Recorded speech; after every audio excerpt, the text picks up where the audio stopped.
Uma boa noite, meus amigos e minhas amigas. Mais uma gravação ao vivo aqui no meu perfil no Instagram, @FelipeFNazarete. Se você não conhece, te convido a conhecer. E se você está me assistindo aqui pelo Instagram, também te convido a conhecer o meu canal no YouTube, o canal Felipe Nazarete. Se Deus quiser, esse vídeo aqui vai ficar gravado e vai ser editado para ser lançado lá no canal do YouTube ainda essa semana, né? Hoje nós estaremos falando trabalhar com o que gosta. O que isso significa? Isso é possível? Né? Isso é necessário? Né?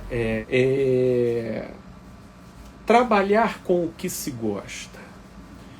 Vamos conversar sobre isso porque, de primeira mão, eu quero fazer aqui uma introdução acerca daquilo que é o óbvio, né? Muito embora, na extensão aqui do que a gente vai desenvolver como reflexão, eu já gostaria de comentar acerca daquilo que está se tornando uma espécie de tirania do ter que gostar daquilo que se faz, daquilo com o qual se trabalha.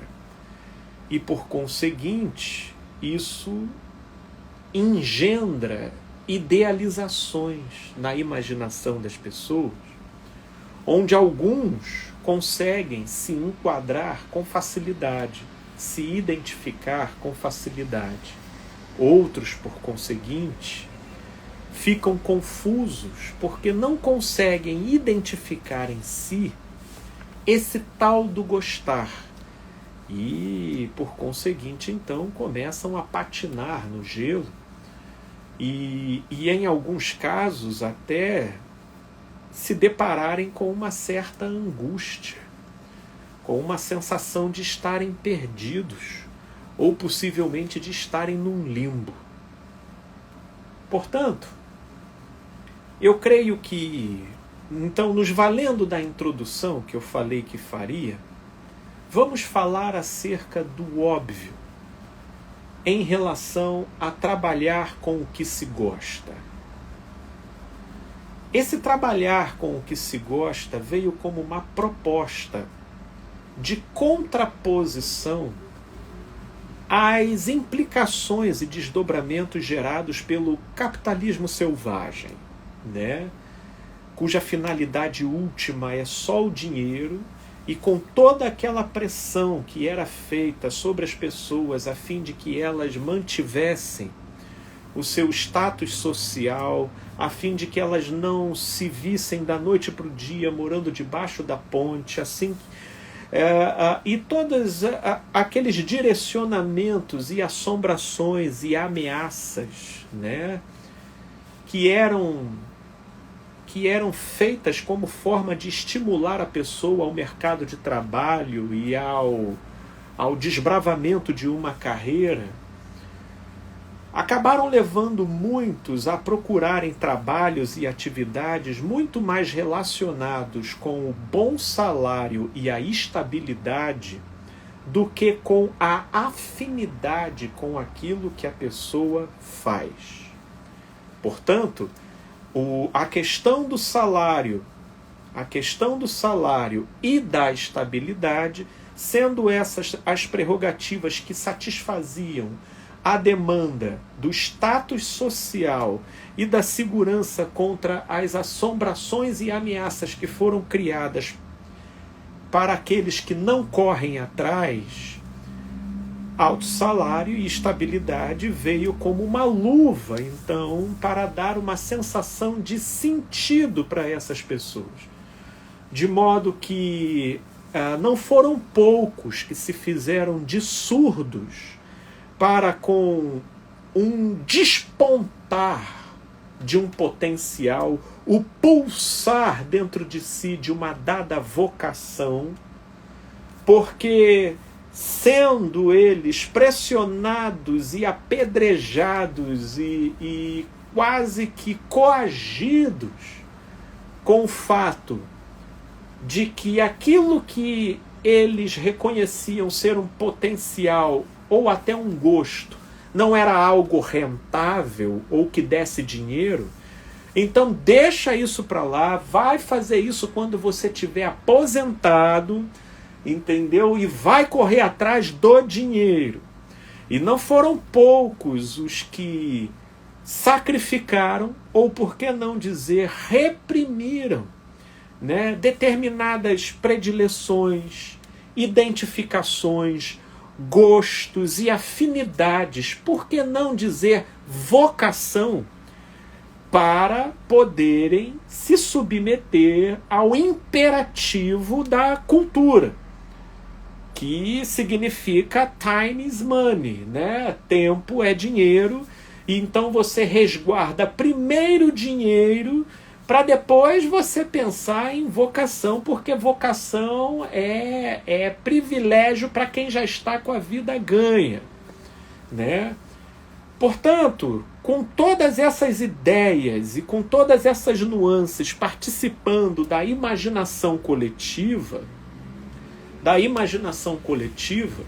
isso foi produzindo um nervosismo e uma insegurança compartilhada pelo coletivo. De modo que, em alguns casos, principalmente você olhando para os jovens, eles inclusive têm vergonha de dizer aquilo que eles realmente gostam e preferem, face, né, a determinadas outras áreas que já estão mais consagradas no mercado de trabalho como sendo aquilo que favorece dinheiro e estabilidade. Portanto, nesse contexto, essa proposta de se trabalhar com o que gosta vem como que uma voz profética. Sim, uma voz profética na direção de golpear e desconstruir essa estrutura manipuladora da alma humana, na direção de se criar exasperos imaginários que deixam a pessoa altamente suscetível para aquilo que seja importante e preponderante para o mercado de trabalho e para a cultura. Porém, por outro lado, desconecta a pessoa com a sua própria alma. Por conseguinte, desconecta a pessoa do seu próprio dom, da sua própria vocação. Nesses casos, trabalhar com o que se gosta, repito, é uma proposta saudável. E por quais razões? Ora, não é de somenos que eu, particularmente dentro da minha área, atendo não poucas pessoas que entraram no mercado de trabalho com essa filosofia do dinheiro e estabilidade, ignorando ou preterindo as predileções do seu coração, as pulsões da sua própria vocação, e que por vezes pulsavam numa direção não tão privilegiada no mercado de trabalho e que, portanto, foram completamente desqualificadas pelo exaspero e pela ansiedade de estar vivendo num mundo que não abraçaria de forma positiva aquilo que o sujeito carrega como vocação. Então ele precisaria dar prioridade para aquilo que é prioritário no mercado de trabalho, e aí reprimindo, entrou com tudo numa direção, construindo toda uma carreira que no final das contas, né, levou a pessoa a ter dinheiro, a ter estabilidade, mas a perder a alma. Não é por outra razão que hoje nós estamos na geração burnout, que nada mais é do que uma exaustão. Uma exaustão que, obviamente, ela é engendrada, ela é construída pelo excesso, pela pressão, pelo estresse, pelo extrapolamento de limites Mas, para além de todas essas prerrogativas, tem esse viés cortante, passando no bojo da situação toda, que é uma desconexão essencial da pessoa com aquilo que ela faz. Sim, porque na verdade aquilo dali foi apenas o que foi despontando e desdobrando, e ela foi seguindo o fluxo, porque foi a oportunidade que foi surgindo e de uma certa forma foi dando a ela um retorno financeiro e uma projeção social e uma independência financeira. Mas quando ela foi se dar conta, aquilo dali colocava ela em contextos e em situações que a alma dela não conseguia e não consegue favorecer um bom ânimo por ela estar animicamente desconectada com aquele contexto e com aquele fazer. Inclusive, também, se por um lado nós estamos vivenciando a geração do burnout, por outro, tem sido cada vez mais frequente atitudes consideradas surpreendentes, mas quem tem uma familiaridade com as ambiências psicológicas do ser já não olha com surpresa esse tipo de coisa, que são de pessoas que atuam em cargos altíssimos dentro de empresas, altíssimos, inclusive cargos esses utilizados pela própria empresa como modelo de marketing para incentivar as demais equipes e os demais setores a se entregarem e a se dedicarem pelo sonho de poder chegarem naquele patamar e naquele cargo.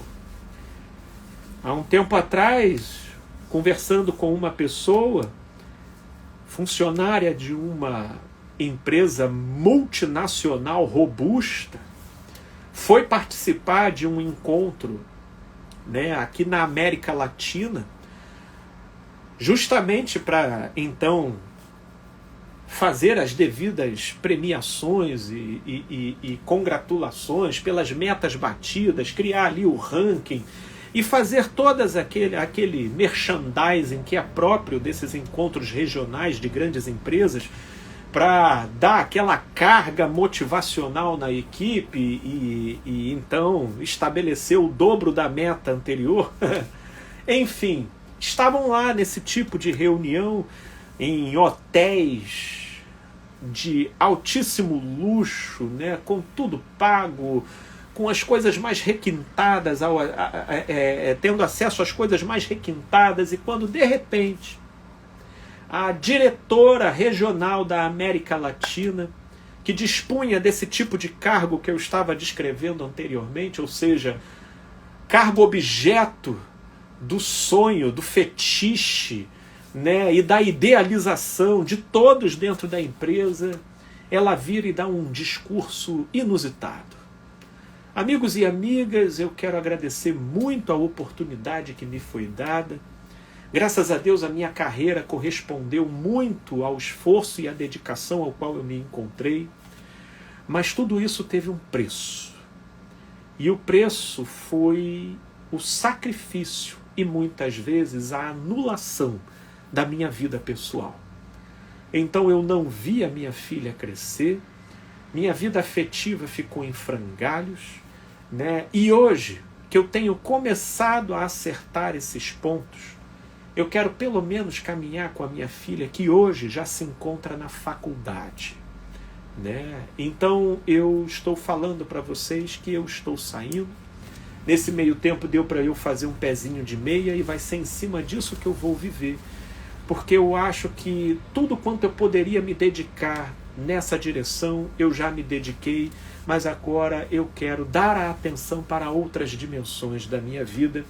E ela assim dizia, porque ela bem percebia que eram caminhos altamente antagônicos. Se entregar para aquela direção corporativa e o tratar, cultivar e lidar adequadamente com a sua vida pessoal. Portanto, fica aí o retrato, e a pessoa que esteve lá participando dessa reunião chegou lá no consultório para conversar comigo chocada. Porque tudo o que se vende acerca dessas pessoas que estão nesses cargos, que pelo alto salário e pelo nível de projeção que elas conseguem diante do grupo, que elas são tudo menos incompletas, que elas vivem tudo menos angústias, que elas, embora possam ter determinados percalços, elas possuem dinheiro e prestígio, que é o que resolve tudo. E esse exemplo que eu dei agora, ele é só um deles. Mas esses exemplos estão se multiplicando por todas as partes. Inclusive, não são raros os casos de pessoas que apresentam uma verdadeira enantiodromia, como dizia Jung, né, que é a conversão no seu oposto.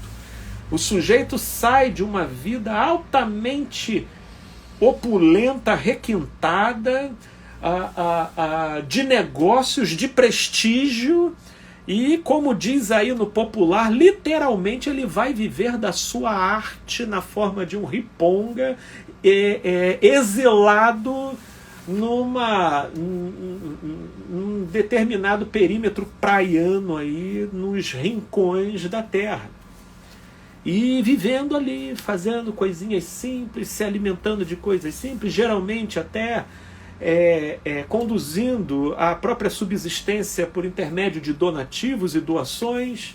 E é assim que alguns deles vão fazendo. Tal é o nível de saturação que a entrega do sujeito para uma área, por vezes na contramão da sua vocação, somado com a desconexão, né?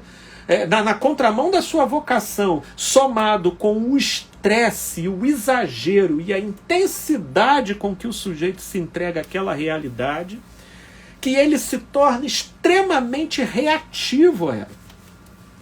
Isso para a gente não entrar aqui no mérito, né, dos infartos cada vez mais precoces, dos AVCs acontecendo com cada vez mais frequência, num limiar de idade cada vez mais jovem, né? Tudo isso resultado dessa grande exaustão, que carregam prioridades que podem servir à conveniência do bolso, da cultura e do mercado de trabalho, mas deixam preteridos e colocando de lado as demandas da própria alma.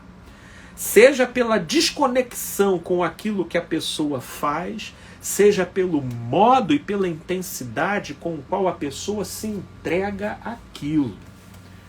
Portanto, nesses casos e nesses contextos, já se faz toda a diferença você gostar do que faz.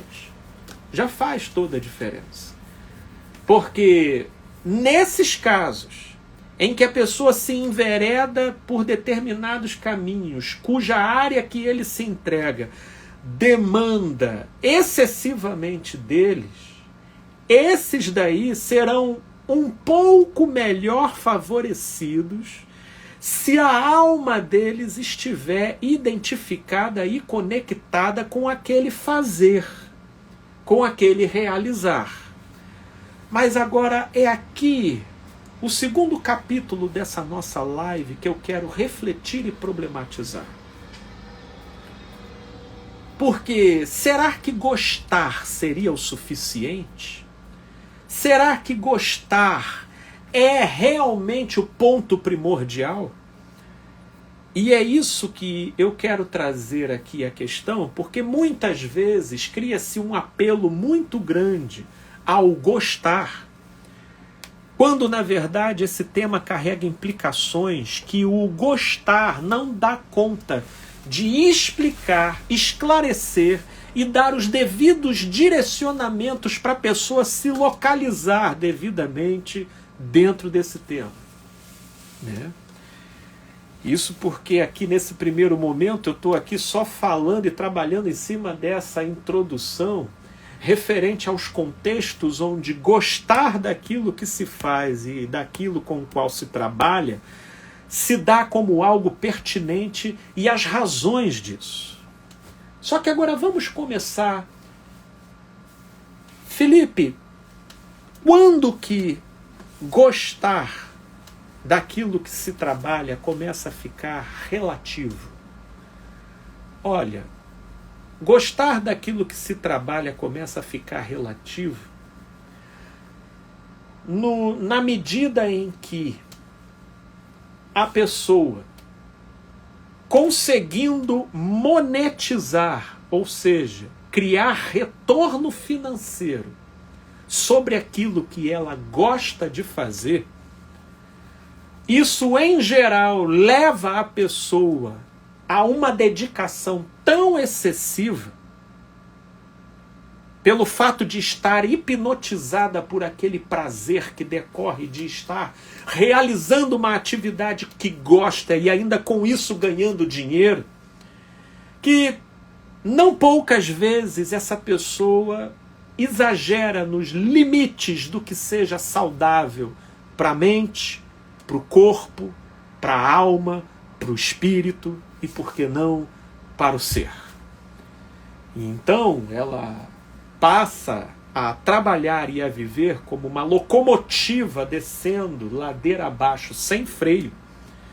Inclusive, pelo modo como aquilo está tão relacionado com o que dá prazer a ela e ainda está gerando um retorno financeiro, a linha limítrofe entre trabalho e descanso vai ficando cada vez mais tênue.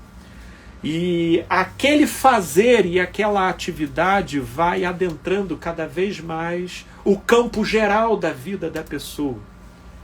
E que nesses termos, dependendo até do modo como esse dinheiro que está entrando e a projeção que isso está criando para a pessoa diante do grupo, pelo fato de ela gostar e estar numa sintonia de prazer e identificação com aquela atividade, ela vai voluntariamente boicotando e precarizando as demais dimensões da vida dela.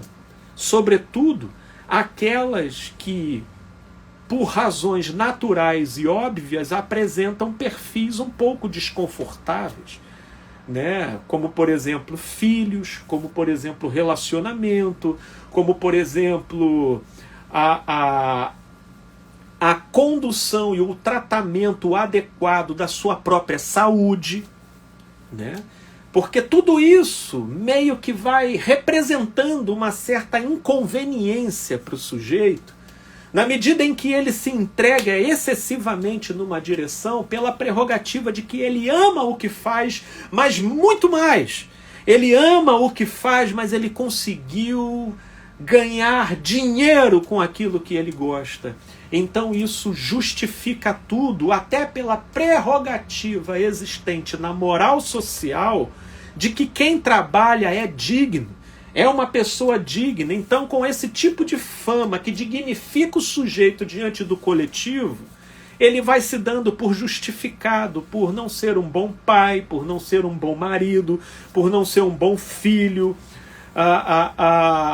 muito embora seja um profissional extremamente qualificado.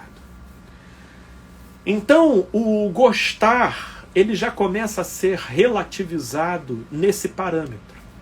Porque se por um lado ele estende um tapete vermelho, conferindo à pessoa a vantagem de estar acompanhada das suas sensações e dos seus processos anímicos com aquele fazer, por outro, é justamente essa satisfação e essa conexão que pode servir para o sujeito como uma armadilha, levando ele a tomar esse gosto e essa identificação como uma justificativa para viver como um kamikaze de entrega excessiva e unilateral numa direção só, e precarizando e deixando desassistidas as outras dimensões da sua vida.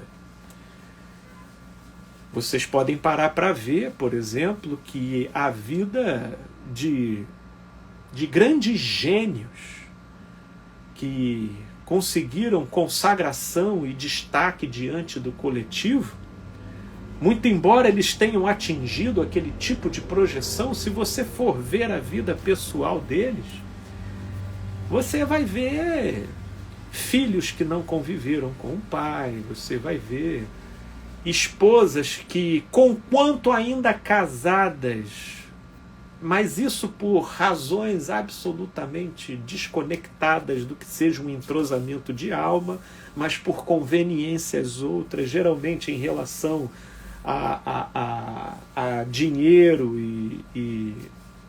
e custo de vida. Enfim, me vem à mente inclusive Einstein. Einstein, eu creio ser unanimidade em relação ao modo como ele se destacou na área dele. Mas você vai olhar a vida pessoal dele, meu pai do céu.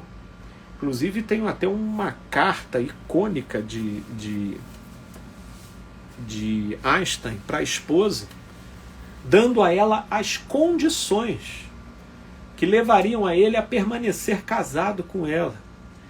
E trazendo ali um indicativo do quão precário, do quão superficial, do quão de fachada, né, aquela dimensão na vida dele exercia para ele. Eu fico a imaginar o porquê disso na vida daquela esposa, da mulher dele.